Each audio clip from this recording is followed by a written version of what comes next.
ਵਾਹਿਗੁਰੂ ਜੀ ਕਾ ਖਾਲਸਾ ਵਾਹਿਗੁਰੂ ਜੀ ਕੀ ਫਤਿਹ। ਮੈਂ ਤੁਹਾਡੀ ਹੋਸਟ ਨੀਲਮ ਕੌਰ ਤੇ ਮੈਂ ਟੀਵੀ 84 ਦੇ ਸਾਰੇ ਦਰਸ਼ਕਾਂ ਤੇ ਸਰੋਤਿਆਂ ਦਾ ਨਿੱਘਾ ਸਵਾਗਤ ਕਰਦੀ ਹਾਂ ਪ੍ਰੋਗਰਾਮ ਸੱਚੋ ਸੱਚ ਵਿੱਚ, ਜਿਹੜੇ ਇਸ ਪ੍ਰੋਗਰਾਮ ਨਾਲ ਦੇਸ਼ਾਂ ਵਿਦੇਸ਼ਾਂ ਤੋਂ ਜੁੜ ਚੁੱਕੇ ਨੇ। ਖਾਲਸਾ ਅਫੇਅਰ ਸੈਂਟਰ ਦੇ ਸੰਚਾਲਕ ਡਾਕਟਰ ਅਮਰਜੀਤ ਸਿੰਘ ਜੀ ਰੋਜ਼ਾਨਾ ਹੀ ਤਰ੍ਹਾਂ ਸਟੂਡੀਓ ਵਿੱਚ ਮੇਰੇ ਨਾਲ ਸ਼ਾਮਲ ਨੇ। ਆਓ ਨਾਲ ਮਿਲ ਕੇ ਅੱਜ ਦੀਆਂ ਵਿਚਾਰ ਚਰਚਾਵਾਂ ਕਰਦੇ ਹਾਂ। जी डॉक्टर साहब वाहिगुरू जी का खालसा वाहिगुरू जी की फतेह।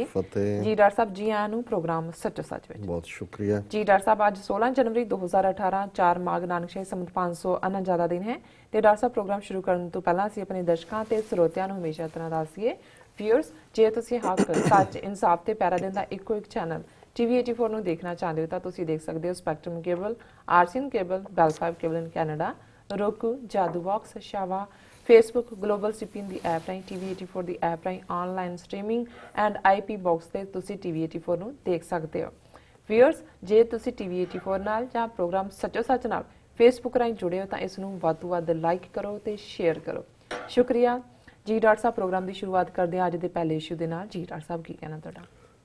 देखो सब तो पहला तो असीं अपने उन्हां सारे दर्शकों का शुक्रिया अदा करना चाहते हैं जिन्हों ने कल जिहड़ा साडा सैगमेंट सी खास तौर पर न्यूक्लीयर मुद्दे के उत्ते कि किवें भारतीय फौज के जनरल रावत ने धमकी दी है न्यूक्लीयर यूज़ करने की, जदों ये कहना कि जी असीं पाकिस्तान के न्यूक्लीयर ब्लफ नूं जिहड़ा है वो एक्सपोज कर देंगे, वो ज़ाहिर है भी सीधे तौर पर धमकी है जी। और उस सारे चों कोई भी भविख का टकराव भारत पाकिस्तान किवें एक न्यूक्लीयर जंग दे विच और साडे खिते की मुकम्मल तबाही के रूप च निकलेगा, इसनूं असीं कल पहले सैगमेंट च वेरवे नाल विचारिया सी। इसनूं बहुत पसंद किया गया दर्शकों वालों और इस सैगमेंट ते लगभग 40,000 व्यूअर्स ने पिछले 24 घंटे 463 शेयर ने और 450 कामेंट्स ने। सो बहुत सारे कामेंट्स दे विच जिहड़ा है इस नूं एंडोर्स किया गया जिहड़ी असीं गल कही कि अल्टीमेट सोल्यूशन जिहड़ा है वो बफर स्टेट खालिस्तान दा है ताकि दोनों ही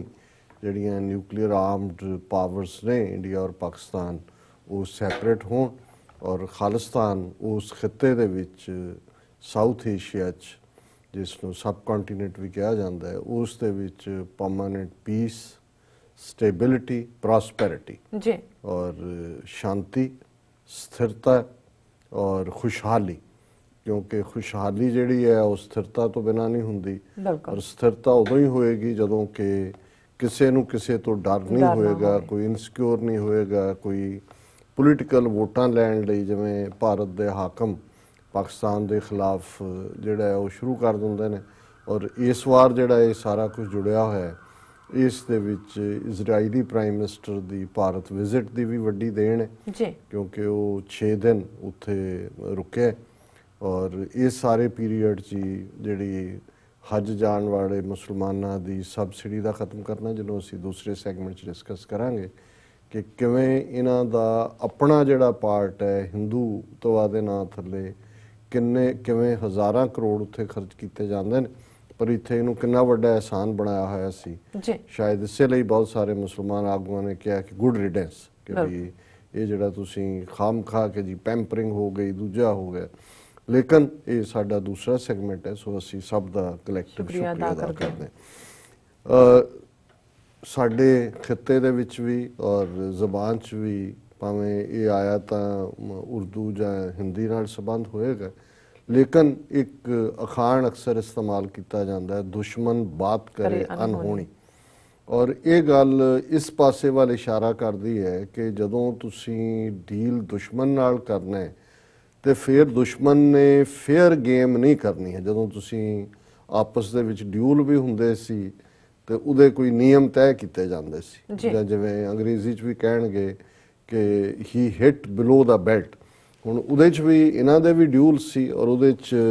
एक जिहड़ा नियम सी, नेम सी, कायदा सी, कानून सी कि बेल्ट लक तो थल्ले जिहड़ा तुसीं वार नहीं करना ते जे कोई करदा तो हुंदा है कि भी ही हिट बिलो द बेल्ट कि उहने कीता। और इसे तरह जिहड़े साडे ड्यूल सी 1 to 1 उहदे च ज़ाहिर है एक बड़ा इंपॉर्टेंट पार्ट सी कि जिहड़ा बेहथियार है अनआर्मड है जी उस दे उत्ते वार नहीं करना और इहदे ਇਹ ਹੁੰਦਾ ਸੀ ਕਿ ਜਦੋਂ ਦੋ ਆਪਸ ਲੜ ਰਹੇ ਨੇ, ਜੇ ਤਲਵਾਰਾਂ ਨਾਲ ਵੀ ਲੜ ਰਹੇ ਨੇ, ਇੱਕ ਦੀ ਤਲਵਾਰ ਟੁੱਟ ਗਈ ਕਿਉਂਕਿ ਲੋਹਾ ਹੀ ਹੁੰਦਾ ਸੀ, ਅਲਟੀਮੇਟਲੀ ਲਗਾਤਾਰ ਵਜਨ ਨਾਲ ਟੁੱਟ ਜਾਂਦੀਆਂ ਸੀ, ਮਾੜੇ ਲੋਹੇ ਦੀਆਂ ਬਣੀਆਂ ਹੋਈਆਂ, ਤੇ ਫਿਰ ਤੁਸੀਂ ਉਸ ਤੇ ਵਾਰ ਨਹੀਂ ਕਰਨਾ, ਉਹਨੂੰ ਤੁਸੀਂ ਫਿਰ ਸੌਰਡ ਦਿਓ ਔਰ ਉਹਨੂੰ ਕਹੋ ਕਿ ਜੀ ਫਿਰ ਉਹ ਕਰੇ। ਇਸੇ ਤਰ੍ਹਾਂ ਜਿਹੜਾ ਡਿੱਗ ਪਿਆ, ਡਿੱਗੇ ਤੇ ਵਾਰ ਨਹੀਂ ਕਰਨਾ, ਭੱਜੇ ਜਾਂਦੇ ਤੇ ਨਹੀਂ ਕਰਨਾ। ਸੋ ਈਵਨ ਹੌਸਟਿਲਿਟੀ ਦੇ ਵਿੱਚ ਵੀ, ਦੁਸ਼ਮਣੀ ਦੇ ਵਿੱਚ ਵੀ ਕੁਝ ਨਿਯਮ ਜਾਂ ਲਾਅ ਹਮੇਸ਼ਾ ਰਹੇ ਨੇ। ਔਰ ਸਿੱਖ ਕੌਮ ਨੂੰ ਇਹ ਫਖਰ ਹਾਸਲ ਹੈ ਕਿ ਅਸੀਂ ਜੰਗ ਦੇ ਮੈਦਾਨ ਵਿੱਚ 18ਵੀਂ ਸਦੀ 'ਚ ਵੀ, ਔਰ ਇਸ ਦਾ ਜਿਹੜਾ ਵੇਰਵਾ ਹੈ ਜਾਂ ਇਸ ਦਾ ਜ਼ਿਕਰ ਹੈ, ਕਾਜ਼ੀ ਨੂਰ ਮੁਹੰਮਦ ਵਰਗਾ ਜਿਹੜਾ ਉਹਦਾ ਸ਼ੋਲਜਰ ਵੀ ਹੈ ਅਬਦਾਲੀ ਦਾ ਔਰ ਹਿਸਟੋਰੀਅਨ ਵੀ ਹੈ, ਉਹ ਜਦੋਂ ਸਿੱਖ ਕਰੈਕਟਰ ਨੂੰ ਬਿਆਨਦਾ ਹੈ 18ਵੀਂ ਸਦੀ ਦੇ, ਤੇ ਉਹ ਜਿੱਥੇ ਉਹਨਾਂ ਨੂੰ ਪਹਿਲਾਂ ਪਰਸ਼ੀਅਨ ਦੇ ਵਿੱਚ ਸੱਗ ਕਹਿੰਦਾ ਹੈ, ਕੁੱਤੇ ਕਰਕੇ ਨਫ਼ਰਤ ਦਾ ਇਜ਼ਹਾਰ ਹੈ, ਪਰ ਫਿਰ ਉਹ ਉਹਨਾਂ ਦੇ ਗੁਣਾਂ ਨੂੰ ਬਿਆਨ ਕਰਦਾ ਹੈ ਔਰ ਉਹਦੇ 'ਚੋਂ ਕਹਿੰਦਾ ਹੈ ਕਿ ਭਾਈ ਇਹ ਕਦੇ ਦੁਸ਼ਮਣ ਦੀ ਔਰਤ ਵੱਲ ਨਹੀਂ ਦੇਖਦੇ, ਉਹਦਾ ਕਦੇ ਗਹਿਣਾ ਗੱਟਾ ਨਹੀਂ ਲੁੱਟਦੇ, ਕਦੇ ਭੱਜੇ ਜਾਂਦੇ ਦੇ ਉੱਤੇ ਵਾਰ ਨਹੀਂ ਕਰਦੇ, ਔਰ ਇਹ ਬੜੇ ਉੱਚੇ ਕਰੈਕਟਰ ਦੇ ਲੋਕ ਨੇ। ਔਰ ਜੇ ਜਦੋਂ ਇਹ ਆਮੋ ਸਾਹਮਣੇ ਤੁਸੀਂ ਹੋ, ਫਿਰ ਤੁਸੀਂ ਇਹਨਾਂ ਦੇ ਜੌਹਰ ਦੇਖੋ। ਸੋ ਜ਼ਾਹਰ ਹੈ ਕਿ ਇਹ ਵੀ ਉਸ ਜ਼ਮਾਨੇ 'ਚ ਜਦੋਂ ਜਿਨ੍ਹਾਂ ਨੇ ਸਾਡੇ ਘੱਲੂਘਾਰੇ ਕੀਤੇ ਅਬਦਾਲੀ ਦੀਆਂ ਫੋਰਸਿਸ ਨੇ, ਉਹਨਾਂ ਦੇ ਨਾਲ ਵੀ ਅਸੀਂ ਲੜਨ ਲੱਗੇ ਹਾਂ, ਜਿਹੜੇ ਜੰਗ ਦੇ ਅਸੂਲ ਨੇ ਉਹ ਵਾਇਲੇਟ ਨਹੀਂ ਕੀਤੇ। ਪਰ ਅੱਜ ਜਿਸ ਦੁਸ਼ਮਣ ਦੇ ਨਾਲ ਸਾਡਾ ਵਾਹ ਹੈ, ਦਿੱਲੀ ਦੇ ਹਾਕਮ, ਜਿਨ੍ਹਾਂ ਨੇ ਜ਼ੁਲਮਾਂ ਦੇ ਵਿੱਚ ਤਾਂ ਮੁਗਲਾਂ ਨੂੰ ਔਰ ਨਾਜ਼ੀਆਂ ਨੂੰ ਵੀ ਕੁਝ ਹਾਲਤਾਂ 'ਚ ਪਿੱਛੇ ਛੱਡ ਦਿੱਤਾ ਹੈ। ਜੇ ਨਵੰਬਰ 84 ਦੇਖਣਾ ਹੋਏ, ਜਰਮਨ ਦੇ ਵਿੱਚ ਇਹ ਤਾਂ ਸੀ ਕਿ ਵੀ ਉਹਨਾਂ ਨੇ ਇੱਕੋ ਦਿਨ ਕ੍ਰਿਸਟਲ ਨੋਟ ਰੱਖ ਕੇ ਸ਼ੀਸ਼ੇ ਤੋੜ ਦਿੱਤੇ, ਜਾਂ ਦੂਸਰਾ ਬਾਅਦ ਦੇ ਵਿੱਚ ਜ਼ੁਲਮ ਹੋਏ ਜਦੋਂ ਨਾਜ਼ੀਆਂ ਨੇ ਯੂਰਪ ਦੇ ਵਿੱਚ ਜਾ ਕੇ ਕੰਸਨਟ੍ਰੇਸ਼ਨ ਕੈਂਪ ਬਣਾਏ ਔਰ ਗੈਸ ਚੈਂਬਰ ਬਣਾਏ। ਪਰ ਇਸ ਕਿਸਮ ਦੀ ਕਾਲ ਡੈਮੋਕ੍ਰੇਸੀ ਦੇ ਨਾਂ ਥੱਲੇ ਔਰ ਦਿੱਲੀ ਦੇ ਵਿੱਚ ਰਾਜਧਾਨੀ 'ਚ ਉਦੋਂ ਜਦੋਂ ਕਿ ਸੈਂਕੜਿਆਂ ਮੁਲਕਾਂ ਦੇ ਡੈਲੀਗੇਟ, ਪ੍ਰੈਜ਼ੀਡੈਂਟ ਔਰ ਉਹਨਾਂ ਦੇ head of the state Delhi ਦੇ ਵਿੱਚ ਉਤਰ ਰਹੇ ਸੀ ਕਿਉਂਕਿ ਇੰਦਰਾ ਗਾਂਧੀ ਨੂੰ ਫੂਕਣਾ ਸੀ, ਔਰ ਉਹਨਾਂ ਦੀ ਪ੍ਰੈਜ਼ੈਂਸ ਦੇ ਵਿੱਚ ਜਦੋਂ ਦਿੱਲੀ 'ਚ ਮੌਜੂਦ ਨੇ ਦੁਨੀਆ ਭਰ ਦੀ ਲੀਡਰਸ਼ਿਪ ਜਿਹੜੀ ਹੈ ਇਲੈਕਟਿਡ, ਹਜ਼ਾਰਾਂ ਸਿੱਖ ਇਕੱਲੀ ਦਿੱਲੀ ਦੇ ਵਿੱਚ ਹੀ ਜਿਉਂਦੇ ਜਿਹੜੇ ਨੇ ਗਲਾਂ 'ਚ ਟਾਇਰ ਪਾ ਕੇ ਸਾੜਨਾ ਔਰ ਫਿਰ ਸਾਰਾ ਐਵੀਡੈਂਸ ਮਿਟਾ ਦੇਣਾ, ਔਰ 32-33 ਸਾਲ ਬੀਤਣ ਬਾਅਦ ਵੀ ਜੇ ਓਨਟਾਰੀਓ ਵਰਗੀ ਜਿਹੜੀ ਹੈ ਅਸੈਂਬਲੀ ਹੈ ਉਹਨੇ ਪਾਸ ਕੀਤਾ ਹੈ ਕਿ ਭਾਈ ਇਹ ਜੈਨੋਸਾਈਡ ਇਸ ਦੇ ਲਈ ਅਕਾਊਂਟੇਬਿਲਟੀ ਹੋਏ, ਤੇ ਉਹਨਾਂ ਨੇ ਆਫੀਸ਼ੀਅਲ ਪ੍ਰੋਟੈਸਟ ਤੇ ਇਹ ਉਹ ਇਸ ਕਿਸਮ ਦਾ ਇਹ ਦੁਸ਼ਮਣ। ਸੋ ਜ਼ਾਹਰ ਹੈ ਕਿ ਜਿਹੜਾ ਜਿਨ੍ਹਾਂ ਦੇ ਨਾਲ ਅੱਜ ਸਾਡਾ ਵਾਹ ਹੈ ਉਹਦੇ 'ਚ ਕੋਈ ਪਾਰਟੀ ਟੈਗ ਨਹੀਂ ਹੈ। ਇੰਦਰਾ ਗਾਂਧੀ ਕਾਂਗਰਸ ਦੀ ਨੁਮਾਇੰਦਗੀ ਕਰਦੀ ਸੀ, ਫਿਰ ਇਸੇ ਹੀ ਕੁਰਸੀ ਦੇ ਉੱਤੇ VP ਸਿੰਘ, ਚੰਦਰਸ਼ੇਖਰ ਵਰਗੇ ਸਿੱਖ ਦੋਸਤ ਜਿਨ੍ਹਾਂ ਨੂੰ ਕਿਹਾ ਜਾਂਦਾ ਸੀ ਉਹ ਵੀ ਆਏ, ਫਿਰ ਪੱਗ ਵਾਲਾ ਜਿਹੜਾ ਆਪਣੇ ਆਪ ਨੂੰ ਸਿੱਖ ਕਹਿੰਦਾ ਮਨਮੋਹਨ ਸਿੰਘ ਵੀ 10 ਸਾਲ ਆਇਆ, ਤੇ ਅੱਜ ਤਾਂ ਉਹ ਬੰਦਾ ਹੈ ਜਿਹਦੇ ਹੱਥ ਹਜ਼ਾਰਾਂ ਮੁਸਲਮਾਨਾਂ ਦੇ ਖੂਨ ਨਾਲ ਰੰਗੇ ਹੋਏ ਨੇ ਗੁਜਰਾਤ ਦੇ ਵਿੱਚ, ਔਰ ਜਿਹਨੇ 50,000 ਤੋਂ ਜ਼ਿਆਦਾ ਸਿੱਖ ਕਿਸਾਨਾਂ ਨੂੰ ਜਿਹੜੇ 50 ਸਾਲ ਤੋਂ ਕੱਛ ਔਰ ਉਸ ਇਲਾਕੇ ਦੇ ਵਿੱਚ ਖੇਤੀਬਾੜੀ ਕਰ ਰਹੇ ਸੀ ਉਹਨਾਂ ਦਾ ਉਜਾੜਾ ਕੀਤਾ, ਔਰ ਜਿਹੜਾ ਢੋਲ ਦੇ ਡਗੇ ਨਾਲ ਕਹਿੰਦਾ ਕਿ ਭਾਈ ਇਹ ਹਿੰਦੂਤਵਾ ਸਾਡਾ ਪ੍ਰਾਈਡ ਹੈ, ਇੱਥੇ ਰਹਿਣਾ ਤੇ ਤੁਹਾਨੂੰ ਹਿੰਦੂ, ਇਹ ਤੁਸੀਂ ਇਹਦੀਆਂ ਅਟਰੈਂਸਿਸ ਜਾਂ ਇਹਦੇ ਵੱਲੋਂ ਥਾਪਿਆ ਜਿਹੜਾ ਯੋਗੀ ਹੈ ਅਦਿੱਤਿਆ ਨਾਥ, ਉਹਦੀਆਂ ਅਟਰੈਂਸਿਸ ਦੇਖ ਲਓ, ਫਿਰ ਅੰਦਾਜ਼ਾ ਹੋ ਜਾਂਦਾ ਹੈ ਕਿ ਵੀ ਇਹ ਕਿਸ ਹੱਦ ਤੱਕ ਜਾ ਚੁੱਕੇ ਨੇ ਡੈਮੋਕ੍ਰੇਸੀ ਦੇ ਨਾਂ ਥੱਲੇ, ਔਰ ਵੇਚ ਦੁਨੀਆ 'ਚ ਰਹੇ ਨੇ ਯੋਗਾ, ਪੀਸ, ਅਹਿੰਸਾ, ਕਿ ਜੀ ਅਸੀਂ ਦੁਨੀਆ ਦੇ ਵਰਲਡ ਲੀਡਰ ਹੈ, ਦੁਨੀਆ ਦੀ ਸਿਵਲਾਈਜੇਸ਼ਨ ਜੇ ਅੱਜ ਹੈ ਤੇ ਜਿਹੜਾ ਸਾਡਾ ਮੈਸੇਜ ਹੈ ਈਸਟ ਤੋਂ ਪੀਸ ਦਾ ਗਿਆ, ਔਰ ਉੱਥੇ ਕੋਈ ਨਾ ਕੋਈ ਸ਼ਲੋਕ ਸੁਣਾ ਦੇਣਗੇ ਕਿ ਜੀ ਜਿਹਦਾ ਮਤਲਬ ਹੈ ਕਿ ਸਾਰੇ ਸੁਖੀ ਵਸਣ। ਹੁਣ ਅਸੀਂ ਜਦੋਂ ਇਹਨਾਂ ਦਾ ਵਿਹਾਰ, ਬਾਕੀ ਤਾਂ ਜਿਸ ਤਨ ਲਾਗੇ ਸੋ ਤਨ ਜਾਣੇ ਦੀ ਗੱਲ ਹੈ, ਅਸੀਂ ਤਾਂ ਆਪਣੇ ਕੌਮੀ ਬਿਹਾਫ ਤੇ 30 ਮਿਲੀਅਨ ਸਿੱਖਾਂ ਦੀ ਦਾਸਤਾਨ ਜੋ ਪਿਛਲੇ 70 ਸਾਲਾਂ 'ਚ ਭਾਰਤ ਦੇ ਨਕਸ਼ੇ 'ਚ ਕੈਦ ਕੌਮ ਦੇ ਨਾਲ ਵਾਪਰੀ ਔਰ ਪਿਛਲੇ 33-34 ਸਾਲ, ਤਾਂ ਫਿਰ ਅਸੀਂ ਦੇਖਦੇ ਹਾਂ ਕਿ ਕਿਸ ਹੱਦ ਤੱਕ ਇਹ ਦੁਸ਼ਮਣ ਬਾਤ ਕਰੇ ਅਨਹੋਣੀ ਵਾਲਾ ਪਾਰਟ ਇਹਨਾਂ ਨੇ ਅਨਹੋਣੀ ਕੀਤੀ। ਜਦੋਂ ਕਿ ਗੁਰੂ ਅਰਜਨ ਸਾਹਿਬ ਦੇ ਸ਼ਹੀਦੀ ਦਿਨ ਦੇ ਮੌਕੇ ਤੇ ਦਰਬਾਰ ਸਾਹਿਬ ਅਕਾਲ ਤਖਤ ਟੈਂਕਾਂ ਤੋਪਾਂ ਦੇ ਨਾਲ ਹਮਲਾ, 37 ਇਤਿਹਾਸਕ ਗੁਰਦੁਆਰਿਆਂ ਤੇ ਹਮਲਾ, ਬਹੁਤ ਵੱਡੀ ਅਨਹੋਣੀ ਸੀ। ਸਿੱਖ ਸੋਚ ਵੀ ਨਹੀਂ ਸੀ ਸਕਦੇ ਕਦੇ, ਜਿਹੜੇ ਵੱਡੇ ਤੋਂ ਵੱਡੇ ਇਹਨਾਂ ਦੇ ਲਾਇਲਿਸਟ ਜਿਹੜੇ ਫੌਜੀ ਜਿਹੜੇ ਇਹਨਾਂ ਦੇ ਲਈ ਲੜਨ ਵਾਲੇ ਜਰਨਲ ਸੀ, ਈਵਨ ਉਹ ਵੀ ਉਸ ਸ਼ੌਕ ਦੇ ਵਿੱਚ ਗਏ ਜੀ। ਕਿ ਵੀ ਇਹ ਕੀ ਕੀਤਾ ਹੈ। ਪਰ ਦੁਸ਼ਮਣ ਬਾਤ ਕਰੇ ਅਨਹੋਣੀ, ਜੋ ਨਵੰਬਰ 84 ਹੈ, ਜੋ ਕੁਝ ਭਾਰਤ ਭਰ ਦੇ ਵਿੱਚ ਹੋਇਆ ਉਹ ਅਨਹੋਣੀ। ਔਰ ਫਿਰ ਇਹ ਅਨਹੋਣੀਆਂ ਉਹਨਾਂ ਨੇ ਇੱਕ ਤੋਂ ਬਾਅਦ ਇੱਕ ਕੀਤੀਆਂ। ਕੈਨੇਡਾ ਦੇ ਵਿੱਚ 에ਅਰ ਇੰਡੀਆ ਦਾ ਜਿਹੜਾ ਧਮਾਕੇ ਕਰਵਾ ਕੇ ਸਿੱਖਾਂ ਦੇ ਖਾਤੇ ਪਾਉਣ ਦੀ ਲਾਈਨ, ਔਰ ਪੂਰੀ ਝੂਠ ਤੇ ਮਬਨੀ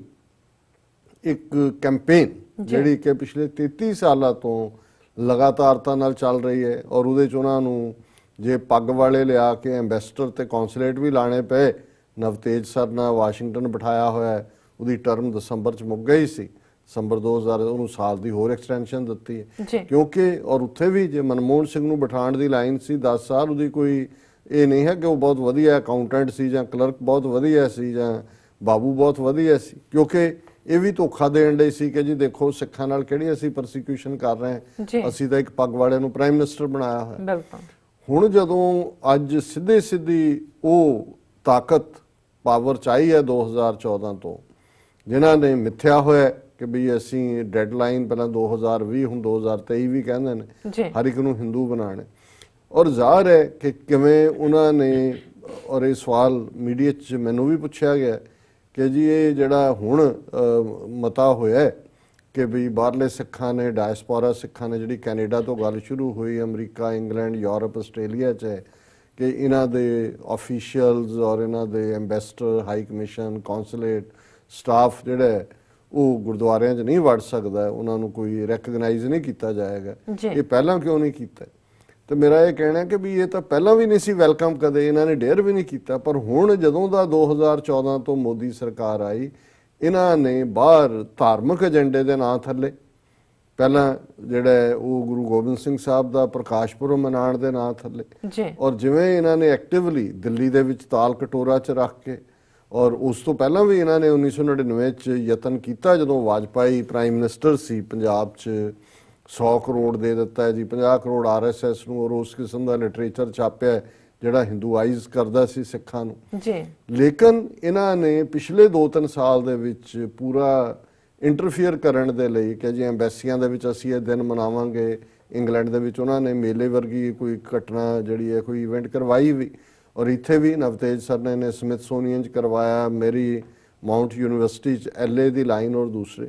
ਕਿ ਹੁਣ ਇਸ ਲਈ ਕਲੀਅਰਲੀ ਜਦੋਂ ਲਾਈਨ ਡਰਾ ਹੋਈ, ਇਹ ਤਾਂ ਪਹਿਲਾਂ ਡੇਅਰ ਹੀ ਨਹੀਂ ਸੀ ਕਰਦੇ ਕਿ ਇਹਨਾਂ ਨੇ ਕਿਸੇ ਨੇ ਆਣਾ ਜੀ, ਪਰ ਹੁਣ ਉਹਨਾਂ ਨੂੰ ਲੱਗਦਾ ਸੀ ਕਿ ਵੀ ਅਸੀਂ ਸਿੱਖਾਂ ਨੂੰ ਮਿੱਠੀ ਗੋਲੀ ਦੇ ਦਿੱਤੀ ਹੈ ਪੰਜਾਬ ਦੇ ਵਿੱਚ ਬਾਦਲ ਐਂਡ ਕੰਪਨੀ ਦੇ ਰਾਹੀਂ, ਔਰ ਇਧਰ ਸ਼ੋ ਬॉय ਅਮਰਿੰਦਰ ਆ ਗਿਆ, ਜਿਹੜਾ ਅਮਰਿੰਦਰ ਦਾ ਪਹਿਲਾ ਇਮੇਜ 84 ਤੋਂ ਬਾਅਦ ਸੀ ਜੀ, ਇਹਨੇ ਰਿਜ਼ਾਈਨ ਕੀਤਾ MP ਤੋਂ ਔਰ ਫਲਾਣਾ, ਇਹ ਸਾਰਾ ਬਣ ਗਿਆ। ਸੋ ਹੁਣ ਉਹਨਾਂ ਨੂੰ ਲੱਗਾ ਕਿ ਬਈ ਇਧਰ ਤਾਂ ਮੂਵਮੈਂਟ ਪੰਜਾਬ 'ਚ ਅਸੀਂ ਦਬਾ ਦਿੱਤੀ ਹੋਈ ਹੈ, ਹੁਣ ਬਾਹਰ ਡਾਇਸਪੋਰਾ ਸਿੱਖਾਂ 'ਚ ਵੜੋ। ਵੀਜ਼ਾ ਔਰ ਪਾਸਪੋਰਟ ਬਲੈਕ ਲਿਸਟਾਂ ਤੋਂ ਉਹਨਾਂ ਨੇ ਦੇਖ ਲਿਆ ਕਿ ਵੀ ਉਹਦੇ ਥੱਲੇ ਉਹਨਾਂ ਦੇ ਥੋੜੇ ਬਹੁਤ ਟੁੱਚੇ ਕਿਸਮ ਦੇ ਲੋਕ ਭਾਵੇਂ ਉਹ ਤੋਂ ਪ੍ਰਭਾਵਿਤ ਹੋਏ ਹੋਣ ਕਿ ਵੀ ਜਿਹੜੀ ਡਾਇਸਪੋਰਾ ਸਿੱਖਾਂ ਦੀ ਆਵਾਜ਼ ਹੈ ਉਹ ਬੁਲੰਦ ਹੈ ਖਾਲਿਸਤਾਨ ਲਈ। ਔਰ ਇਹਨਾਂ ਨੇ ਫਿਰ ਸਿੱਧੇ ਤੌਰ ਤੇ ਇਹ ਦਿਨ ਮਨਾਉਣ ਦੇ ਨਾਂ ਥੱਲੇ, ਕਿਸੇ ਕਈ ਥਾਵਾਂ ਤੇ ਯੋਗਾ ਦੇ ਨਾਂ ਥੱਲੇ, ਔਰ ਹੋਰ ਇਸ ਕਿਸਮ ਦੇ ਫਰੰਟ, ਰਾਸ਼ਟਰੀ ਸਿੱਖ ਸੰਗਤ ਔਰ ਦੂਸਰੀਆਂ ਖੜੀਆਂ ਕਰਕੇ ਇਸ ਕਿਸਮ ਦਾ ਬਾਹਰ ਉਹਨਾਂ ਨੇ ਯਤਨ ਕੀਤਾ। ਸੋ ਜ਼ਾਹਰ ਹੈ ਕਿ ਜਦੋਂ ਇਹ ਹੁਣ ਚੈਲੰਜ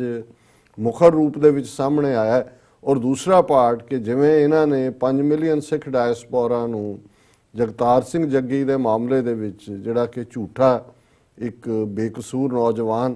ਉਸ ਦਾ 2 ਮਹੀਨੇ ਟਾਰਚਰ ਔਰ 8-10 ਕੇਸ ਔਰ ਨੈਸ਼ਨਲ ਇਨਵੈਸਟੀਗੇਟਿਵ ਏਜੰਸੀ, ਉਸ ਸਾਰੇ ਦੇ ਨਾਲ ਜੋੜ ਕੇ, ਸੋ ਜ਼ਾਹਰ ਹੈ ਕਿ ਡਾਇਸਪੋਰਾ ਸਿੱਖਾਂ ਨੇ ਦੇਖਿਆ ਕਿ ਬਈ ਹੁਣ ਤਾਂ ਜਿਹੜਾ ਪਾਣੀ ਹੈ ਉਹ ਸਿਰੋਂ ਲੰਘ ਗਿਆ, ਔਰ ਇਹਨਾਂ ਨੂੰ ਹੁਣ ਜਿਹੜਾ ਸਪਸ਼ਟ ਮੈਸੇਜ ਦੇਣ ਦੀ ਲੋੜ ਹੈ। ਹੁਣ ਜ਼ਾਹਰ ਹੈ ਕਿ ਵੀ ਇਹ ਇੱਕ ਮੂਵ ਜਿਸ ਨੇ ਹਿਲਾ ਕੇ ਰੱਖ ਦਿੱਤਾ ਇਹਨਾਂ ਨੂੰ, ਔਰ ਪਿਛਲੇ 2 ਹਫ਼ਤੇ ਤੋਂ ਜਦੋਂ ਤੋਂ ਇਹ ਗੱਲ ਜ਼ਿਆਦਾ ਸਾਹਮਣੇ ਆਈ, ਅਸੀਂ ਇਹ ਕਹਿਣ ਦੀ ਕੋਸ਼ਿਸ਼ ਕੀਤੀ ਕਿ ਦੁਸ਼ਮਣ ਹੁਣ ਵਾਰ ਕਰੇਗਾ, ਕਿੱਥੋਂ ਕਰੇਗਾ, ਕਿਹੜੇ ਪਾਸਿਓਂ ਕਰੇਗਾ। ਸੋ ਜ਼ਾਹਰ ਹੈ ਕਿ ਕੱਲ ਦੇ ਪ੍ਰੋਗਰਾਮ 'ਚ ਅਸੀਂ ਡਿਸਕਸ ਕੀਤਾ ਸੀ ਕਿ ਕਿਵੇਂ ਇਹਨਾਂ ਦਾ ਜਿਹੜਾ ਮਿਨਿਸਟਰ ਆਫ ਸਟੇਟ ਹੈ ਹੋਮ ਅਫੇਅਰਸ ਦਾ, ਕਿਰਨ ਰਿਜਿਜੂ, ਜਿਹੜਾ ਕਿ ਇੰਗਲੈਂਡ ਆਇਆ ਔਰ ਉੱਥੇ ਮੰਗ ਕਰ ਰਿਹਾ ਜੀ ਇੱਥੇ ਖਾਲਿਸਤਾਨੀ ਆਊਟਫਿਟਸ ਦੇ ਉੱਤੇ ਪਾਬੰਦੀ ਲਾਓ, ਸਿੱਖ ਫੈਡਰੇਸ਼ਨ ਦਾ ਚੇਚਾ ਨਾ ਲਿਆ, ਔਰ ਸਾਰੇ ਨੂੰ ਦਹਿਸ਼ਤਗਰਦੀ ਨਾਲ ਜੋੜਨ ਦੀ ਕੋਸ਼ਿਸ਼ ਕੀਤੀ। ਔਰ ਹੁਣ ਜਿਵੇਂ ਇਹਨਾਂ ਦਾ ਜਿਹੜੀਆਂ ਏਜੰਸੀਆਂ ਨੂੰ ਇਹ ਉਹਨਾਂ ਨੇ ਦਿੱਤਾ, ਹੁਣ ਬੈਠਾ ਉੱਤੇ ਅਜੀਤ ਡੋਵਲ ਕਿ ਵੀ ਇਹ ਹੁਣ ਤੁਸੀਂ ਕੰਮ ਕਰਨਾ। ਸੋ ਜ਼ਾਹਰ ਹੈ ਕਿ ਜੇ ਸਾਨੂੰ ਲੱਗਦਾ ਹੈ ਕਿ ਵੀ ਅਸੀਂ ਆਪਣੀ ਸਟਰੈਂਥ ਦੇ ਨਾਲ ਗੁਰਦੁਆਰਿਆਂ 'ਚ ਔਰ ਸਿੱਖ ਜਥੇਬੰਦੀਆਂ ਨੇ ਅਸੀਂ ਐਕਟ ਕੀਤਾ, ਇਹਨਾਂ ਨੂੰ ਰਿਐਕਟ ਕਰਨ ਤੇ ਮਜਬੂਰ ਹੋਣਾ ਪਿਆ ਔਰ ਇਹਨਾਂ ਨੂੰ ਅਜੇ ਤੱਕ ਵੀ ਪਤਾ ਨਹੀਂ ਲੱਗ ਰਿਹਾ ਕਿ ਇਹਨੂੰ ਉਹ ਕਿਵੇਂ ਜਸਟੀਫਾਈ ਕਰਨ। ਕਿਉਂਕਿ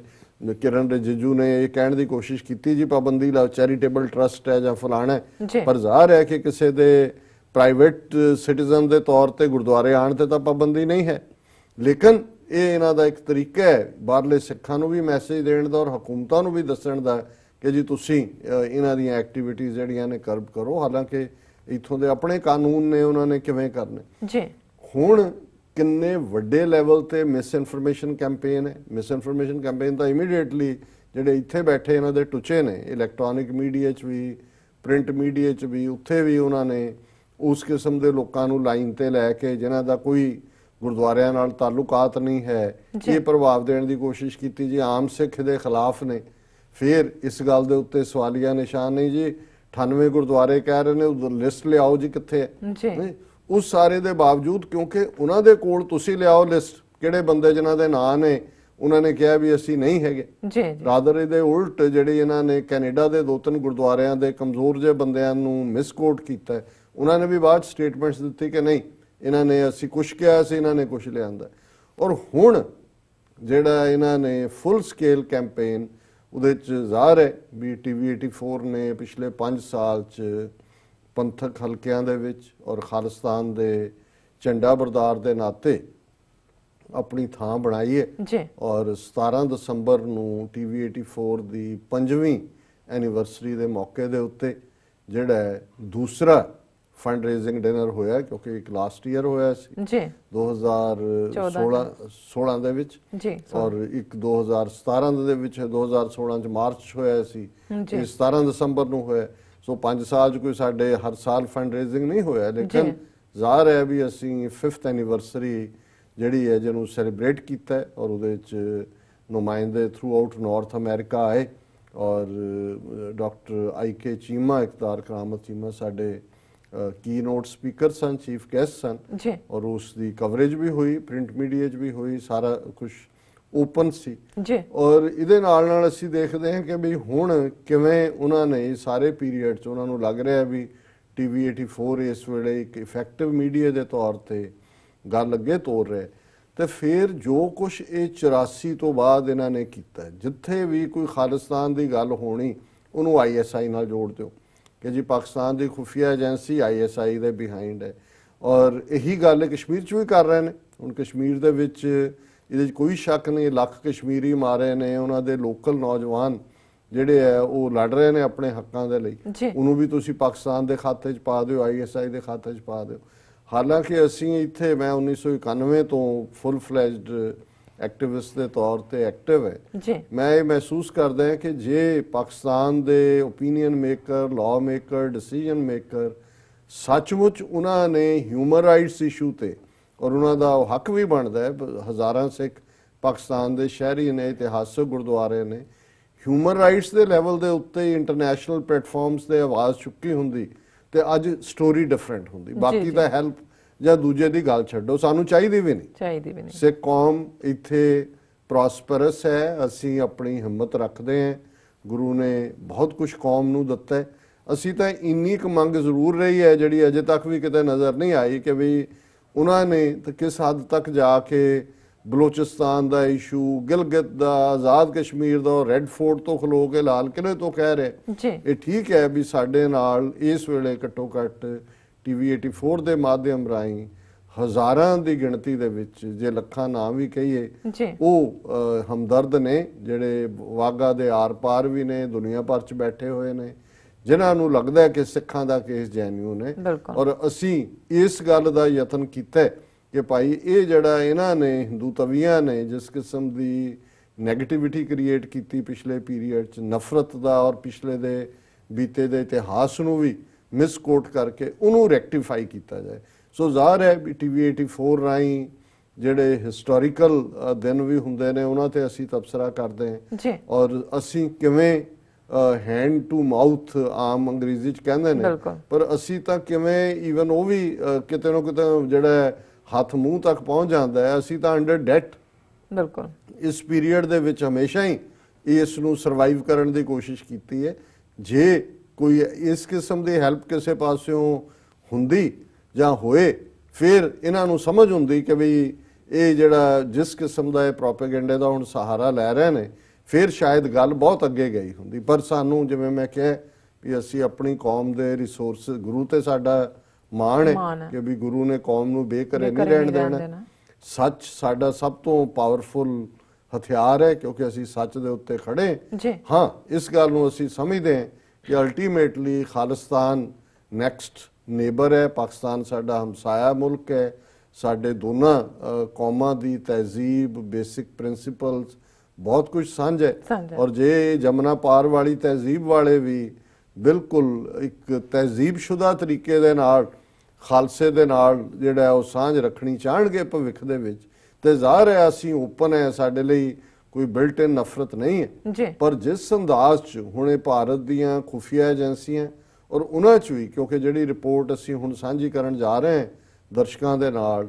ਇਹ ਭਾਰਤ ਦਾ ਜਿਹੜਾ ਪ੍ਰਮੁੱਖ ਇਹਨਾਂ ਦਾ ਟੀਵੀ ਚੈਨਲ ਹੈ ਜ਼ੀ ਟੀਵੀ, ਜਿਸ ਦਾ ਪੰਜਾਬੀ ਵਰਜ਼ਨ ਪੰਜਾਬ ਹਰਿਆਣਾ ਹਿਮਾਚਲ, ਜ਼ੀ ਪੰਜਾਬ ਹਰਿਆਣਾ ਹਿਮਾਚਲ ਕਰਕੇ, ਔਰ ਕਿਵੇਂ ਉਹਨਾਂ ਨੇ ਆਪਣੇ ਕੋਰਸਪੋਂਡੈਂਟ ਰਾਜੀਵ ਸ਼ੁਕਲਾ ਰਾਹੀਂ ਭਾਰਤੀ ਖੁਫੀਆ ਏਜੰਸੀਆਂ, ਉਹਦੇ ਵਿੱਚ ਖਾਸ ਤੌਰ ਤੇ ਨੈਸ਼ਨਲ ਇਨਵੈਸਟੀਗੇਟਿਵ ਏਜੰਸੀ ਤੋਂ ਉਹਨਾਂ ਨੇ ਗੱਲ ਸ਼ੁਰੂ ਕੀਤੀ, ਜਗਤਾਰ ਸਿੰਘ ਤੋਂ ਗੱਲ ਸ਼ੁਰੂ ਕੀਤੀ ਜੀ ਉਹ ਕੇਸ ਟਾਰਗੇਟ ਕਿਲਿੰਗਸ ਹੋਈਆਂ, ਔਰ ਇਹ ਸਾਰਾ ਜਿਹੜਾ ਪਾਰਟ ਹੈ ਇਹ NIA ਕੋਲ ਗਿਆ। ਔਰ ਉਹਨਾਂ ਨੇ ਕਿਹਾ ਜੀ ਭਾਰਤੀ ਖੁਫੀਆ ਏਜੰਸੀਆਂ ਨੇ ਬਹੁਤ ਵੱਡਾ ਖੁਲਾਸਾ ਕੀਤਾ ਕਿ ਕਿਵੇਂ ISI ਜਿਹੜੀ ਹੈ ਦੁਨੀਆ ਦੇ ਵਿੱਚ ਖਾਲਿਸਤਾਨੀ ਲਹਿਰ ਨੂੰ ਖੜਾ ਕਰਨ ਦੇ ਲਈ ਜਿਹੜੀ ਹੈ ਉਹ ਪੈਸਾ ਸੁੱਟ ਰਹੀ ਹੈ। ਔਰ ਉਹਦੇ 'ਚ ਉਹਨਾਂ ਨੇ ਖਾਸ ਤੌਰ ਤੇ ਫੰਡ ਰੇਜ਼, ਹਾਲਾਂਕਿ TV 84 ਲਫ਼ਜ਼ ਉਹਨਾਂ ਨੇ ਇਸਤੇਮਾਲ ਨਹੀਂ ਕੀਤਾ, ਪਰ ਕਿਉਂਕਿ ਬਾਕੀ ਜੋ ਕੁਝ ਉਹਨਾਂ ਨੇ ਕਿਹਾ ਉਹ ਪੁਆਇੰਟ ਆਊਟ ਸਾਡੇ ਵੱਲ ਕਰਦਾ ਹੈ। ਜਿਹੜਾ 17 ਦਸੰਬਰ ਦਾ ਫੰਕਸ਼ਨ ਹੈ, 200 ਦੇ ਕਰੀਬ ਖਾਲਿਸਤਾਨੀ ਇਕੱਠੇ ਹੋਏ, ਔਰ ਉਹਦੇ 'ਚ ਅਮਰੀਕਾ, ਕੈਨੇਡਾ, ਇੰਗਲੈਂਡ ਤੋਂ, ਔਰ ਉਹਨਾਂ ਨੇ ਜਿਹੜਾ ਉਹ ਪਾਕਿਸਤਾਨੀ ਥਿੰਕ ਟੈਂਕ ਜਿਹੜਾ ਉਹ ਆਏ, ਔਰ ਉਹ ISI ਨੇ ਉਹਨਾਂ ਰਾਹੀਂ ਫੰਡ ਟ੍ਰਾਂਸਫਰ ਕੀਤੇ। ਇਹ ਬੜਾ ਸੀਰੀਅਸ ਇਲਜ਼ਾਮ ਹੈ, ਔਰ ਅਸੀਂ ਆਪਣੀ ਟੈਕਨੀਕ ਜਿਹੜੀ ਮੈਨੇਜਮੈਂਟ ਹੈ ਉਸ ਦੇ ਵਿੱਚ ਅੱਜ ਕੱਲ੍ਹ 'ਚ ਵਿਚਾਰ ਕਰਕੇ ਅਸੀਂ ਲੀਗਲ ਇਹਨਾਂ ਦੇ ਉੱਤੇ ਕਾਰਵਾਈ ਵੀ ਕਰਾਂਗੇ, ਇਸ ਨੈਟਵਰਕ ਦੇ ਉੱਤੇ ਵੀ, ਔਰ ਦੂਸਰੇ ਵੀ ਦੇ ਬਾਰੇ ਕੋਈ ਸ਼ੱਕ ਸ਼ੁਬਾ ਨਹੀਂ ਹੋਣਾ ਚਾਹੀਦਾ। ਕਿਉਂਕਿ ਹੁਣ ਤੱਕ ਜੇ ਅਸੀਂ 25 ਸਾਲ ਤੋਂ ਇਸ ਮੁਲਕ ਦੇ ਵਿੱਚ ਬਿਨਾਂ ਇੱਥੋਂ ਦੀਆਂ ਏਜੰਸੀਆਂ ਦੀ ਕਿਸੇ ਰੁਕਾਵਟ ਦੇ ਕੰਮ ਕਰ ਸਕੇ ਹੈ ਜਾਂ ਕਰ ਰਹੇ ਹਾਂ, ਇਸ ਲਈ ਕਿ ਉਹਨਾਂ ਨੂੰ ਪਤਾ ਹੈ ਕਿ ਭਾਈ ਅਸੀਂ ਅਮਰੀਕਨ ਕਾਨੂੰਨ 'ਚ ਯਕੀਨ ਰੱਖਦੇ ਹਾਂ, ਇੰਟਰਨੈਸ਼ਨਲ ਲਾਅ 'ਚ ਯਕੀਨ ਰੱਖਦੇ ਹਾਂ, UN ਚਾਰਟਰ ਦੇ ਥੱਲੇ ਜਿਹੜੇ ਸਾਡੇ ਹੱਕ ਨੇ, ਅਮਰੀਕਨ ਫਸਟ ਅਮੈਂਡਮੈਂਟ ਦੇ ਥੱਲੇ ਹੱਕ, ਪੀਸਫੁਲੀ ਅਸੀਂ ਖਾਲਿਸਤਾਨ ਦੀ ਐਡਵੋਕੇਸੀ ਕਰਦੇ ਹਾਂ। ਇਸ ਬਾਰੇ ਕੋਈ ਹਾਂ, ਔਰ ਅਸੀਂ ਇਹਨੂੰ ਕਦੇ ਡਿਨਾਈ ਵੀ ਨਹੀਂ ਕਰਦੇ ਕਿ ਭਾਈ ਅਸੀਂ ਜਿਹੜਾ ਉਹ ਇੱਕ ਇੰਡੀਪੈਂਡੈਂਟ ਸੋਵਰਨ ਨੇਸ਼ਨ ਖਾਲਿਸਤਾਨ, ਜਿਹੜਾ ਕਿ ਦੋਨਾਂ ਦੇਸ਼ਾਂ ਦੇ ਵਿਚਕਾਰ ਵਾਘਾ ਤੋਂ ਜਮਨਾ ਤੱਕ, ਜਿਹਦੀ ਅਸੀਂ ਹੱਦ ਵੀ ਬੜੀ ਕਲੀਅਰਲੀ ਐਕਸਪਲੇਨ ਕੀਤੀ ਹੋਈ ਹੈ। ਔਰ ਇਸ ਸਾਰੇ ਕਰਕੇ ਹੀ ਅਸੀਂ ਇਸ 9/11 ਤੋਂ ਬਾਅਦ ਜਿਸ ਕਿਸਮ ਦਾ ਮਾਹੌਲ ਸੀ, ਇਹਦੇ ਬਾਵਜੂਦ ਜੇ ਅਸੀਂ ਸਰਵਾਈਵ ਕੀਤਾ, ਔਰ 5 ਸਾਲ ਤੋਂ ਕੋਈ ਵੀ ਸਾਡਾ ਐਪੀਸੋਡ TV 84 ਦਾ ਨਾ ਅਸੀਂ ਬੇਲੋੜੀ ਕਿਸੇ ਹਿੰਸਾ 'ਚ ਯਕੀਨ ਰੱਖਦੇ ਹਾਂ। ਸਾਡਾ ਇਹ ਠੀਕ ਹੈ ਕਿ ਖਬਰਾਂ ਜੋ ਦੁਨੀਆ 'ਚ ਵਾਪਰਦਾ ਉਹ ਸਿੱਖਾਂ ਨੂੰ ਕਿਵੇਂ ਪ੍ਰਭਾਵਿਤ ਕਰਦਾ ਹੈ, ਖਾਲਿਸਤਾਨ ਦੀ ਲਹਿਰ ਵੱਲ ਕਿਵੇਂ ਇਹ ਜਿਹੜਾ ਹੈ ਇਸ ਨੂੰ ਦੇ ਵਿੱਚ ਹੈਲਪਫੁਲ ਹੋ ਸਕਦਾ ਹੈ, ਔਰ ਕੀ ਵਾਪਰ ਰਿਹਾ, ਇਹ ਸਾਡੇ ਤਬਸਰੇ ਨੂੰ ਪਸੰਦ ਕੀਤਾ ਜਾਂਦਾ ਹੈ। ਕਈ ਵਾਰ ਉਹਦੇ 'ਚ ਰੈਪੀਟੀਸ਼ਨ ਵੀ ਹੁੰਦੀ ਹੈ, ਔਰ ਸਾਡੇ ਕੁਝ ਦੋਸਤਾਂ ਨੂੰ ਇਹ ਲੱਗਦਾ ਹੈ ਕਿ ਜੀ ਅਖਬਾਰਾਂ ਦਾ ਨੈਰੇਸ਼ਨ ਹੈ, ਪਰ ਜ਼ਾਹਰ ਹੈ ਵੀ ਅਸੀਂ ਇਹੀ ਦੱਸਣਾ ਚਾਹੁੰਦੇ ਹਾਂ ਵੀ ਦੁਨੀਆ 'ਚ ਕੀ ਵਾਪਰ ਰਿਹਾ ਹੈ ਔਰ ਉਹ ਸਾਨੂੰ ਕਿਵੇਂ ਪ੍ਰਭਾਵਿਤ ਕਰਦਾ। ਪਰ ਇਸ ਤੋਂ ਪਹਿਲਾਂ ਕਿ ਮੈਂ ਇਸ ਗੱਲ ਨੂੰ ਹੋਰ ਅੱਗੇ ਤੋਰਾਂ, ਮੈਂ ਚਾਹਾਂਗਾ ਕਿ ਵੀ ਟੈਕਨੀਕਲ ਟੀਮ ਸਾਡੀ ਉਹ ਵੀਡੀਓ ਦਿਖਾ ਦੇ, ਔਰ ਉਹਦਾ ਫਿਰ ਐਗਜ਼ੈਕਟ ਜਿਹੜੀ ਰਿਪੋਰਟ ਉਹਦੀ ਵਰਜ਼ਨ ਹੈ ਉਸ ਨੂੰ ਤੁਸੀਂ ਪੜੋਗੇ ਵੀ, ਤਾਂ ਕਿ ਕੋਈ ਭੁਲੇਖਾ ਨਾ ਹੋਏ ਕਿ ਦੁਸ਼ਮਣ ਬਾਤ ਕਰੇ ਅਨਹੋਣੀ, ਕਿ ਉਹਨਾਂ ਨੇ, ਹਾਲਾਂ ਇਹ 4 ਮਿੰਟ ਦਾ ਨਿਊਜ਼ ਸੈਗਮੈਂਟ ਹੈ, ਪਰ ਅਸੀਂ ਸਾਰਾ ਨਹੀਂ ਪੜਾਂਗੇ, ਉਹਨਾਂ ਦਾ ਕਾਪੀਰਾਈਟ ਹੈ। ਅਸੀਂ ਉਹ ਪਾਰਟ ਜਿਹੜਾ ਕਿ ਉਹਨਾਂ ਨੇ ਬਿਨਾਂ TV 84 ਦਾ ਨਾਂ ਲਿਆ ਫੰਡ ਰੇਜ਼ਿੰਗ ਨੂੰ ਜਿਹੜਾ ਹੈ ਉਹ ISI ਦੇ ਖਾਤੇ 'ਚ ਪਾਉਣ ਦੀ ਕੋਸ਼ਿਸ਼ ਕੀਤੀ। ਅਸੀਂ ਇਸ ਦੀ ਨਿਖੇਧੀ ਵੀ ਕਰਦੇ ਹਾਂ, ਇਸ ਤੇ ਅਸੀਂ ਕਾਨੂੰਨੀ ਕਾਰਵਾਈ ਵੀ ਕਰਾਂਗੇ, ਪਰ ਅਸੀਂ ਆਪਣੇ ਦਰਸ਼ਕਾਂ ਨੂੰ ਇਹ ਦੱਸਣਾ ਚਾਹਾਂਗੇ ਜ਼ਰੂਰ ਕਿ ਦੁਸ਼ਮਣ ਕਿਸ ਹੱਦ ਤੱਕ ਜਾ ਕੇ ਇਹ ਜਿਹੜੀ ਡਾਇਸਪੋਰਾ ਸਿੱਖਾਂ ਨੇ ਆਵਾਜ਼ ਚੁੱਕੀ ਹੈ ਉਹਨੂੰ ਬੰਦ ਕਰਨ ਦੇ ਲਈ ਕਿਸ ਨੀਵੀਂ ਪੱਧਰ ਤੱਕ ਉਤਰਿਆ। ਸੋ ਇਸ ਨੂੰ ਟੀਵੀ ਟੈਕਨੀਕਲ ਟੀਮ ਨੂੰ ਕਹਾਂਗੇ ਕਿ ਉਹ ਇਸ ਨੂੰ ਦਿਖਾ ਦੇਣ। ਜੀ ਸੁਰਜੀਤ ਕਰਨ ਦੇ ਲਈ ਵਿਦੇਸ਼ਾਂ 'ਚ ਬੈਠੀਆਂ ਸਿੱਖ ਜਥੇਬੰਦੀਆਂ ਨੂੰ ਫੰਡਿੰਗ ਕਰ ਰਹੀ ਹੈ। ਪੰਜਾਬ 'ਚ ਟਾਰਗੇਟ ਕਿਲਿੰਗ ਮਾਮਲੇ 'ਚ ਜਿਸ ਤਰ੍ਹਾਂ ਨਾਲ 5 ਮੁਲਜ਼ਮਾਂ ਦੀ ਗ੍ਰਿਫਤਾਰੀ ਹੋਈ ਹੈ, ਇਸ ਵਿੱਚ ਵਿਦੇਸ਼ੀ ਕਨੈਕਸ਼ਨ ਦੇ ਸਾਹਮਣੇ ਆਉਣ ਤੋਂ ਬਾਅਦ ਜਾਂਚ NIA ਨੂੰ ਸੌਂਪ ਦਿੱਤੀ ਗਈ ਸੀ। ਪਰ ਹੁਣ ਭਾਰਤੀ ਖੁਫੀਆ ਏਜੰਸੀਆਂ ਨੇ ਵੀ ਪੰਜਾਬ ਵਿੱਚ ਮਾਹੌਲ ਵਿਗਾੜ ਅਤੇ ਖਾਲਿਸਤਾਨੀ ਲਹਿਰ ਨੂੰ ਮੁੜ ਤੋਂ ਸੁਰਜੀਤ ਕਰਨ ਦਾ ਵੱਡਾ ਖੁਲਾਸਾ ਕੀਤਾ ਹੈ। ਖੁਫੀਆ ਏਜੰਸੀ ਨੇ ਆਪਣੀ ਰਿਪੋਰਟ ਵਿੱਚ ਪਿਛਲੇ ਮਹੀਨੇ ਨਿਊਯਾਰਕ ਵਿੱਚ ਖਾਲਿਸਤਾਨੀ ਸਮਰਥਕਾਂ ਦੀ 5ਵੀਂ ਫੰਡ ਰੇਂਜ ਮੀਟਿੰਗ ਦੇ ਆਧਾਰ ਤੇ ਤਿਆਰ ਕੀਤੀ ਹੈ। इस मीटिंग च तकरीबन 200 खालिस्तानी समर्थक इकट्ठे हुए सन। रिपोर्ट मुताबिक ISI वालों इस 5वीं फंड रेज मीटिंग विच अमेरिका विच रह रहे कई पाकिस्तानी थिंक टैंक ने भी शिरकत की सी। खुफिया रिपोर्ट मुताबिक खुलासा होया कि ISI वालों इन्हां पाकिस्तानी थिंक टैंक के जरिए फंड ट्रांसफर किए गए। इस फंड रेज मीटिंग विच कनेडा, UK ते अमेरिका विच सरगर्म खालिस्तान समर्थकों वालों शिरकत की गई सी। ਇਹ ਪਹਿਲਾ ਮੌਕਾ ਨਹੀਂ ਜਦੋਂ ਵਿਦੇਸ਼ੀ ਧਰਤੀ ਤੇ ਖਾਲਿਸਤਾਨ ਸਮਰਥਕਾਂ ਦੇ ਹੱਕ ਵਿੱਚ ISI ਅੱਗੇ ਆਈ ਹੋਵੇ। ਅਤੇ ਇਸ ਤੋਂ ਪਹਿਲਾਂ ਪਿਛਲੇ ਸਾਲ 23 ਨਵੰਬਰ ਨੂੰ UK ਵਿੱਚ ਪਾਕਿਸਤਾਨ ਦੀ ISI ਏਜੰਸੀ ਵੱਲੋਂ ਇੱਕ ਪ੍ਰੋਗਰਾਮ ਕਰਵਾਇਆ ਗਿਆ ਸੀ, ਜਿਸ 'ਚ ਤਕਰੀਬਨ 60 ਖਾਲਿਸਤਾਨੀ ਸਮਰਥਕਾਂ ਨੇ ਸ਼ਿਰਕਤ ਕੀਤੀ ਸੀ। ਇਸ ਦੌਰਾਨ ਖਾਲਿਸਤਾਨੀ ਸਮਰਥਕਾਂ ਵੱਲੋਂ ਹੁਣ ਤੱਕ ਆਪਣੇ ਵੱਲੋਂ ਭਾਰਤ ਵਿਰੋਧੀ ਕੰਮਾਂ ਬਾਰੇ ਵੀ ਖੁਲਾਸਾ ਕੀਤਾ ਗਿਆ ਸੀ। 2 ਦਿਨ ਪਹਿਲਾਂ ਬ੍ਰਿਟੇਨ ਫੇਰੀ ਤੇ ਗਏ ਭਾਰਤੀ ਗ੍ਰਹਿ ਰਾਜ ਮੰਤਰੀ ਕਿਰਨ ਰਿਜੀਜੂ ਨੇ ਵੀ ਬਰਤਾਨੀਆ ਸਰਕਾਰ ਸਾਹਮਣੇ ਖਾਲਿਸਤਾਨ ਜਥੇਬੰਦੀ ਦਾ ਮੁੱਦਾ ਚੁੱਕਿਆ ਸੀ, ਜਿਸ ਤੇ ਬਰਤਾਨੀਆ ਸਰਕਾਰ ਨੇ ਨਕੀਲ ਕੌਮ ਦਾ ਯਕੀਨ ਦਿਵਾਇਆ ਸੀ। ਇਸ ਤੋਂ ਪਹਿਲਾਂ ਗ੍ਰਹਿ ਮੰਤਰਾਲੇ ਨੇ ਰਾਜ ਸਭਾ ਵਿੱਚ ਇੱਕ ਰਿਪੋਰਟ ਪੇਸ਼ ਕੀਤੀ ਸੀ, ਜਿਸ ਵਿੱਚ ਪੰਜਾਬ ਵਿੱਚ ਮੁੜ ਤੋਂ ਖਾਲਿਸਤਾਨੀ ਲਹਿਰ ਨੂੰ ਸੁਰਜੀਤ ਕਰਨ ਦਾ ਖੁਲਾਸਾ ਕੀਤਾ ਗਿਆ ਸੀ। ਸ਼ੁਕਰਾ ਜ਼ੀ ਮੀਡੀਆ ਤੇ ਸਾਹਿਬ, ਸਾਡੇ ਦਰਸ਼ਕਾਂ ਨੇ ਇਹ ਰਿਪੋਰਟ ਦੇਖ ਲਈ, ਹੁਣ ਅਸੀਂ ਪੜ੍ਹ ਕੇ ਵੀ ਉਹਨਾਂ ਨੂੰ ਦੱਸਦੇ ਹਾਂ। ਜੀ ਰਿਪੋਰਟ ਹੈਗੀ ਹੈ ਜ਼ੀ ਪੰਜਾਬ ਹਰਿਆਣਾ ਦੀ। ਪੰਜਾਬ ਵਿੱਚ ਟਾਰਗੇਟ ਕਿਲਿੰਗ ਮਾਮਲੇ ਵਿੱਚ ਜਿਸ ਤਰ੍ਹਾਂ ਨਾਲ 5 ਮੁਲਜ਼ਮਾਂ ਦੀ ਗ੍ਰਿਫਤਾਰੀ ਹੋਈ ਹੈ, ਉਸ ਵਿੱਚ ਵਿਦੇਸ਼ੀ ਕਨੈਕਸ਼ਨ ਸਾਹਮਣੇ ਆਉਣ ਤੋਂ ਬਾਅਦ ਜਾਂਚ NIA ਨੂੰ ਸੌਂਪ ਦਿੱਤੀ ਗਈ ਸੀ। ਪਰ ਹੁਣ ਭਾਰਤੀ ਖੁਫੀਆ ਏਜੰਸੀਆਂ ਨੇ ਵੀ ਪੰਜਾਬ ਵਿੱਚ ਮਾਹੌਲ ਵਿਗਾੜਨ ਅਤੇ ਖਾਲਿਸਤਾਨੀ ਲਹਿਰ ਨੂੰ ਮੁੜ ਤੋਂ ਸੁਰਜੀਤ ਕਰਨ ਦਾ ਵੱਡਾ ਖੁਲਾਸਾ ਕੀਤਾ ਹੈ। ਖੁਫੀਆ ਏਜੰਸੀ ਨੇ ਆਪਣੀ ਰਿਪੋਰਟ ਪਿਛਲੇ ਮਹੀਨੇ ਨਿਊਯਾਰਕ ਵਿੱਚ ਖਾਲਿਸਤਾਨੀ ਸਮਰਥਕਾਂ ਦੀ 5ਵੀਂ ਫੰਡ ਰੇਜ਼ ਮੀਟਿੰਗ ਦੇ ਆਧਾਰ ਤੇ ਤਿਆਰ ਕੀਤੀ ਹੈ। ਇਸ ਮੀਟਿੰਗ ਵਿੱਚ ਤਕਰੀਬਨ 200 ਖਾਲਿਸਤਾਨੀ ਸਮਰਥਕ ਇਕੱਠੇ ਹੋਏ ਸਨ। ਰਿਪੋਰਟ ਮੁਤਾਬਕ ISI ਵੱਲੋਂ ਇਸ 5ਵੀਂ ਫੰਡ ਰੇਜ਼ ਮੀਟਿੰਗ ਵਿੱਚ ਅਮਰੀਕਾ ਵਿੱਚ ਰਹਿ ਰਹੇ ਕਈ ਪਾਕਿਸਤਾਨੀ ਅਮਰੀਕਨ ਥਿੰਕ ਟੈਂਕ ਨੇ ਵੀ ਸ਼ਿਰਕਤ ਕੀਤੀ ਸੀ। ਖੁਫੀਆ ਰਿਪੋਰਟ ਮੁਤਾਬਕ ਖੁਲਾਸਾ ਹੋਇਆ ਹੈ ਕਿ ISI ਵੱਲੋਂ ਪਾਕਿਸਤਾਨੀ ਅਮਰੀਕਨ ਥਿੰਕ ਟੈਂਕ ਦੇ ਜ਼ਰੀਏ ਫੰਡ ਟ੍ਰਾਂਸਫਰ ਕੀਤੇ ਗਏ। ਇਸ ਫੰਡ ਰੇਜ਼ ਮੀਟਿੰਗ ਵਿੱਚ ਕੈਨੇਡਾ, ਅਮਰੀਕਾ ਅਤੇ UK ਵਿੱਚ ਸਰਗਰਮ ਖਾਲਿਸਤਾਨ ਸਮਰਥਕਾਂ ਵੱਲੋਂ ਸ਼ਿਰਕਤ ਕੀਤੀ ਗਈ ਸੀ। ਇਹ ਪਹਿਲਾ ਮੌਕਾ ਨਹੀਂ ਜਦੋਂ ਵਿਦੇਸ਼ੀ ਧਰਤੀ ਤੇ ਖਾਲਿਸਤਾਨ ਸਮਰਥਕਾਂ ਦੇ ਹੱਕ ਵਿੱਚ ISI ਅੱਗੇ ਆਈ ਹੋਵੇ। ਜੀ ਦੇਖੋ ਕਿਵੇਂ ਇਹ ਡਿਸਟੋਰਸ਼ਨ, ਮਿਸ ਇਨਫੋਰਮੇਸ਼ਨ ਔਰ ਸੁਧੀ ਬਿਲਕੁਲ 100%